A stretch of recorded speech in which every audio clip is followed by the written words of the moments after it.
Bienvenidos al podcast sobre inversión y educación financiera, fondos de inversión y valores. Mi nombre es Eusebio Gómez, soy asesor financiero y tengo la misión de hacer las cosas de manera diferente, ayudar a muchas personas a lograr buenos resultados financieros y con ello proporcionarles el conseguir la vida que desean llevar. Si estás interesado en solicitar una segunda opinión sobre tu cartera de fondos, puedes hacerlo. A su vez, puedes enviarme si consideras que revise algún fondo que tienes en cartera y que no comprendes muy bien dónde invierte, comisiones de gestión, etcétera. Para ello, como siempre, os dejo mi dirección de email, que es eusgomez@gmail.com. Bueno, como siempre, empezamos por la responsabilidad y el aviso legal. La actual presentación tiene un carácter informativo y divulgativo. No supone bajo ningún término ninguna recomendación de compra o de venta de ninguno de los fondos o acciones mencionados en este podcast. La publicación de este podcast es a título personal. Bueno, esta semana os traigo una reciente entrevista que ha realizado Warren Buffett a la CNBC en Japón sobre su visita a Japón y vamos a dar una vuelta a lo que dijo en la misma. Antes de nada, recordaros que la semana que viene no podré hacer podcast, pues me encontraré fuera de Madrid visitando clientes. Es un viaje programado que ya tenía y me va a ser literalmente imposible el poder grabar, ¿vale? Podría haber dejado un programa grabado, pero coincide que esta semana ha sido festivo en Madrid, lunes y martes, por tanto, 3 días laborables de trabajo no dan lo suficiente como para atender el día a día, grabar 2 podcasts, etcétera. Tener en cuenta que un podcast lleva su tiempo, no solo de grabarlo, sino de prepararlo, tener el tema leído, etcétera. Recordar siempre que subo los podcasts los viernes a las 3 de la tarde. Os recuerdo también la web recién creada, fondos de inversión y valores.com, donde podéis encontrar más información. Por tanto, el próximo podcast ya lo subiré el viernes 19, ¿de acuerdo? Bueno, vamos a empezar por lo que os he comentado, por la entrevista que realizó Warren Buffett a la CNBC. Os traigo un poquito lo más importante de dicha entrevista, ¿de acuerdo? Vale, y vamos a empezar por compartir con vosotros una operación que Warren Buffett hizo en 2020, precisamente ya invirtiendo en Japón. Ya invirtió una cantidad considerable de dinero. En el año 2020 lo que hizo fue pedir bonos a 33 años, hizo una operación de financiación a un interés del 0,6%. Como lo hizo en yenes, pues lo hizo precisamente en yenes para comprar activos en yenes y no tener riesgo de divisa. Cuando lo hizo, ¿qué le estaba dando de dividendos? Solo de dividendos, el 3,7%. Entonces, por un lado tenemos que realizó una operación de bonos al 0,6, cobrando un dividendo del 3,7, con lo cual, así de entrada, le quedaba un neto del 3%. Lo hizo con aproximadamente 5.000 millones, emitiendo deuda de bonos, que es un poco lo mismo que podemos hacer cualquiera de nosotros, pidiendo una financiación, una hipoteca, etcétera. Es lo mismo, vamos a poner un ejemplo también un poco con un piso, lo mismo que si una persona compra un piso para invertir, paga el 0,6% de deuda y cobra un alquiler del 3,7%. ¿De acuerdo? La clave al final de esto es encontrar dinero barato y poder invertirlo a largo plazo, a tasas muchísimo más altas.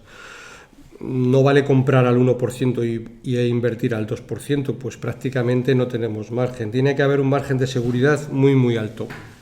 En el libro Padre Rico, Padre Pobre, de Robert Kiyosaki, lo explica esto bastante bien. Es verdad que lo hace y explica para el sector inmobiliario, que también se puede hacer, pero el inmobiliario no te permite la salida tan fácil y sencilla que te permite el financiero.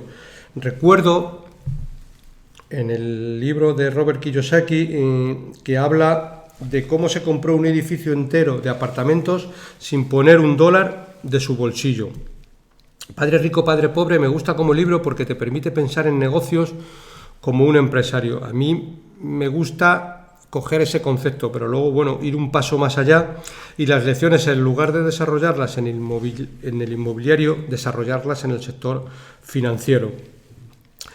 Al final es un poco invertir con el dinero del banco, pensar en flujos de caja. Para esto debéis de formaros bien y el trabajar con deuda, vamos a llamarle deuda buena, puede amplificar vuestros rendimientos, pero hay que hacerlo con extremo cuidado y con un porcentaje de vuestros activos que nunca os lleve por delante como inversores. Una cantidad razonable, 10% de vuestra cartera, una cosa así. Warren Buffett en esta operación no creo que expusiera más del 5% de sus activos, pero no descarta el utilizar deuda si las condiciones se le dan muy a su favor, como fue este caso, ¿vale? Como inversores, vamos a llamar cualificados, sofisticados, que sí, yo conozco mucho que siempre tienen abierta una póliza de crédito y compran activos cuando están muy baratos en precio. COVID, el año pasado, etcétera. Para los 3-5 años ir vendiendo esas posiciones que de media le sacan un 40-50% de rentabilidad, habiendo pagado aproximadamente un 10-15% a lo largo de los años de intereses.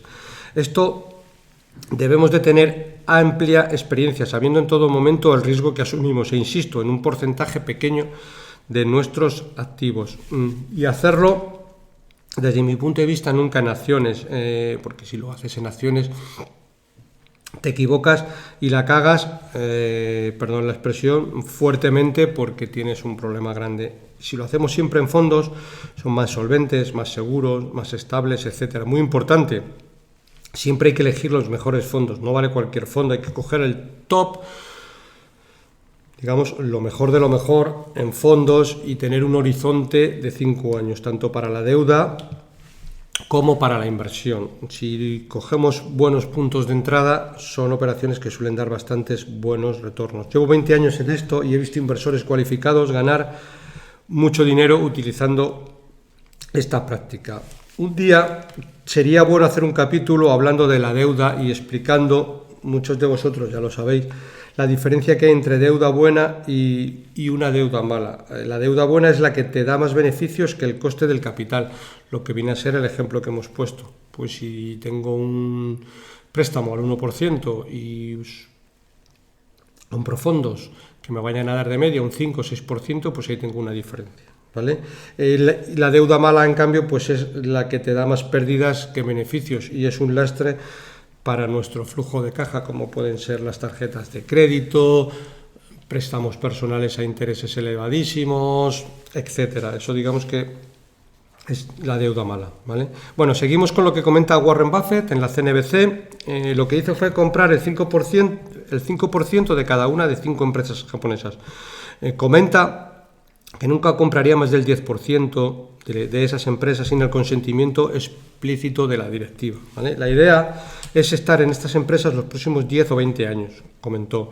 No hemos comprado con la idea de vender en la próxima semana, el próximo mes o el próximo año. Japón, en la actualidad, representa la mayor inversión en un país de Berkshire Hathaway, que a partir de ahora, bueno, en el podcast iremos diciendo BRK, ¿de acuerdo?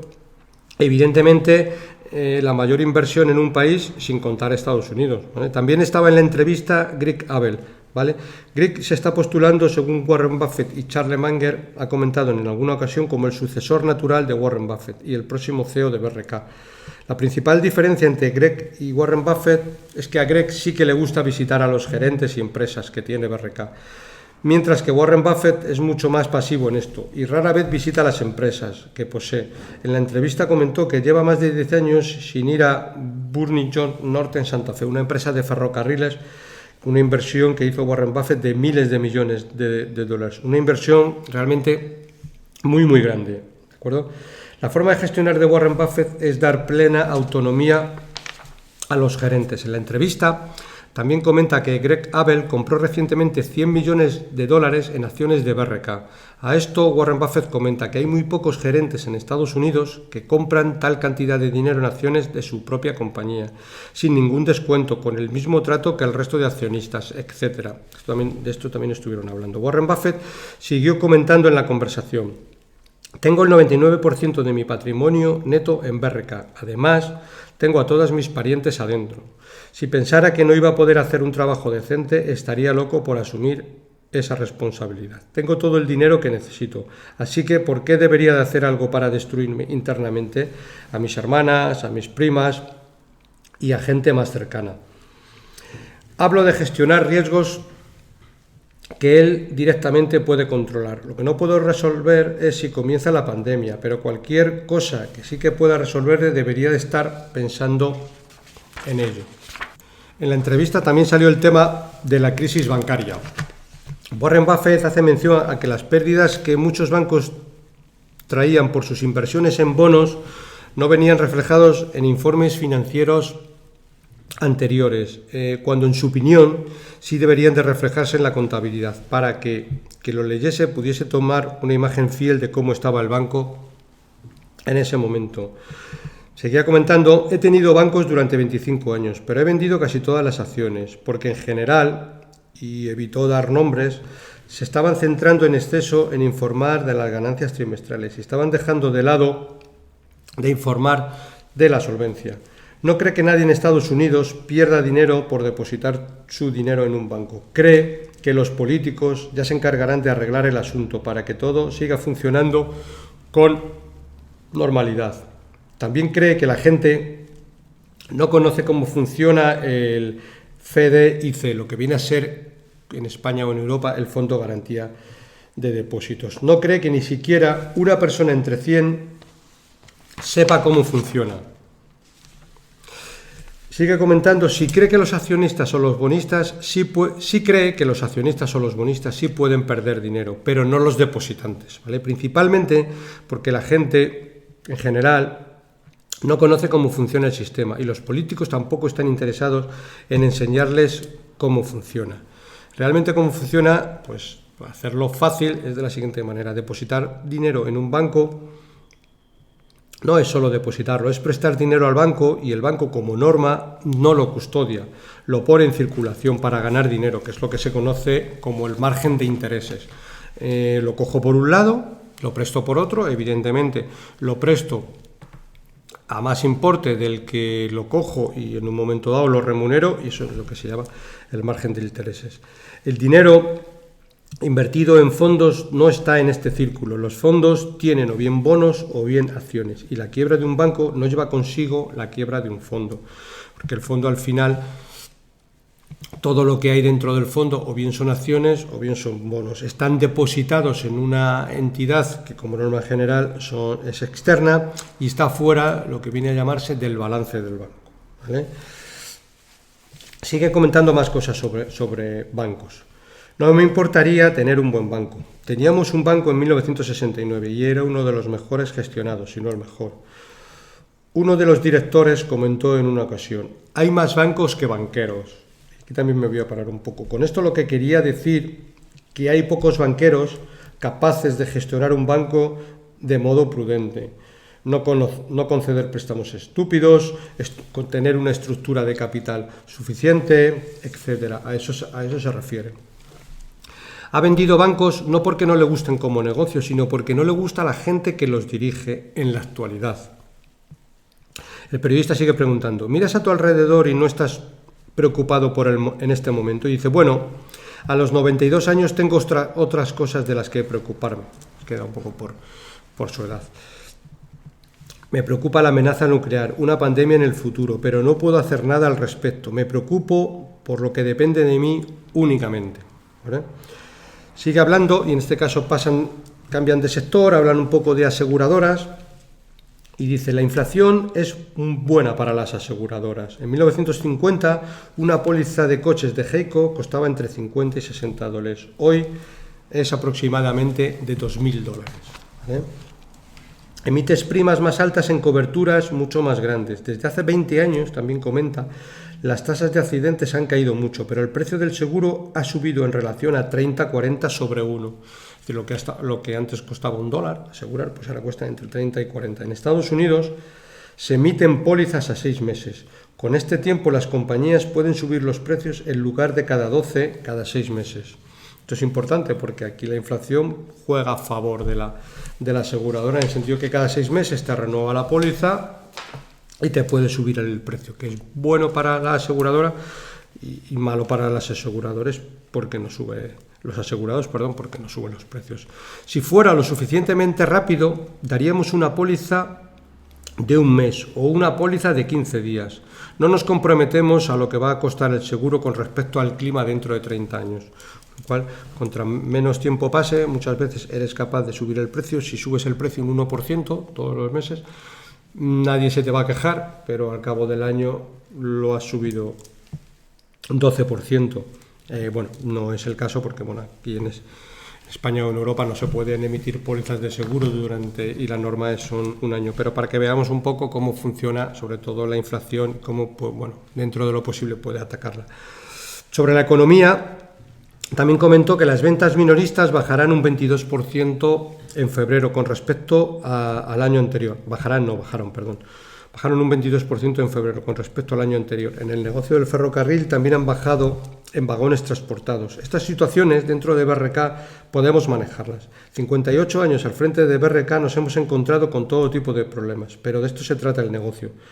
Manejamos el negocio pensando en que no siempre va a ir todo sobre ruedas. Si millones de personas me van a dar su dinero y me van a decir que me ocupe de él, vamos a tratar de cuidarlo. Eso viene un poco a decir cómo gestiona el dinero dentro de BRK. Posibilidad de crisis crediticia, también siguen hablando un poco. He estado en el negocio en BRK y nunca he opinado sobre un pronóstico económico que sirve de muy poca utilidad para la empresa. Y todo lo que tengo que hacer es seguir gestionando y administrando los negocios lo mejor que podamos. Y tenemos que tener mucho efectivo disponible para que las personas sigan tomando decisiones inteligentes. Si dependiera en mi vida de las previsiones económicas, no creo que ganásemos dinero. Realmente no sé cómo hacerlo, pues pienso que no tiene ninguna utilidad. Esto mismo lo tenemos que llevar a nuestro ámbito pequeño, a cualquiera de nosotros, que al final una previsión económica a corto plazo tiene muy poco impacto si sabemos elegir buenas empresas, buenos fondos y buenos negocios que sean capaces de sobrevivir a largo plazo y hacerlo mejor a lo largo del tiempo. Y dice, lo que estamos haciendo en términos de tratar mejor el ferrocarril, pues solo quiero asegurarme de que tengan clientes satisfechos, que sean rentables y que se comporten como buenos ciudadanos, pero que me pregunten antes de gastar mucho dinero en términos de asignación de capital. Sigue hablando también da un repaso sobre Apple, dice que está encantado con la inversión y en que supone una cifra elevada sobre el total de los activos de BRK, comenta que Tim Cook es un excelente gestor y que sabe lo que hace. Creo recordar la cifra, así un poco de memoria, que Apple significa en BRK aproximadamente el 25-30%, que ya es una posición excesivamente grande, ¿vale? Por último, sigue comentando un poco sobre la edad que tiene él, sobre su longevidad y la comida, lo que come habitualmente, ¿vale? Esto es muy, muy, muy curioso.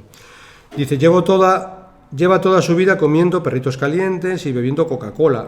Comía lo que comía cuando tenía 6 años. Alguien me dijo que viviría un año más si no comía nada más que brócoli y otras cosas verdes y demás, en lugar de lo que me gusta comer, pero realmente no lo creo porque la felicidad hace una enorme diferencia y eso en términos de longevidad no se puede medir muy bien, pero a mí me funciona y soy más feliz cuando como helados con chocolate caliente o bebo Coca-Cola o lo que sea combinado con perritos calientes. Bueno, esto la verdad es que yo no estoy muy de acuerdo con esto, pero bueno, para que veamos que a cada uno le funciona una cosa. Bueno, y por último vamos a terminar el capítulo. Como estamos hablando de inversión que ha hecho Warren Buffett en Japón, pues vamos a dar un repaso a algunos fondos que podemos hacer si queremos invertir en Japón, ¿vale? Y los fondos para invertir en Japón que he seleccionado son los siguientes. Empezamos por el primero, que es el Japan Deep Value Fund, gestionado por Mark Garrigaside, un español, ¿vale? Y el código ISIN es ES 015 66 73 008. Este fondo lo bueno que tiene, bueno, pues que es un gestor español y en un momento las cartas trimestrales podemos ir viendo y analizando lo que va comprando. El nombre ya lo dicen, Deep Value Fund, y como norma general suelen comprar empresas lo que se llaman Deep Value, es decir, estar muy, muy penalizadas en bolsa. En algunos casos compran empresas con PER 1 o 2, es decir, en un año o dos te dan te devuelven vía beneficios lo que has invertido en ellas. Como norma general, las empresas en Japón tienen mucha caja, excesiva caja. Bueno, eso ya es una cultura empresarial que no suelen utilizar, pero digamos que es un beneficio. Siempre, y esto es un poco en contra de los inversores, el accionista no es de los primeros en las prioridades de un equipo directivo. Primero están los clientes, los empleados, etcétera, y el accionista no está en los primeros rangos de posiciones en cuanto a cuidarle bien. Eso siempre lo tenemos que tener en cuenta. Bueno, poco a poco van cambiando las cosas, pero muy de poco en poco, ¿vale? Seguimos con el M&G Japan Small Cap. Este fondo está sesgado, es de la compañía inglesa M&G. Está sesgado hacia pequeñas compañías de renta variable japonesa, con muy buenas oportunidades, porque es donde, como norma general, se generan las mayores oportunidades, con el código ISIN LU 1670715975. Seguimos con el Bailey Gifford Japan. Este fondo sí está sesgado hacia compañías un poco de mediana y gran capitalización, con el código ISIN IE00BYNZR422. Y por último, hablamos del Fidelity Japan Value, con el código ISIN LU 0413543058. Cualquiera de estos 4 fondos que he comentado son buenas opciones para si queremos invertir en Japón. En todos los casos de estos fondos estamos hablando fondos sin cubrir divisa, en euros, pero sin cubrir divisa, ¿vale?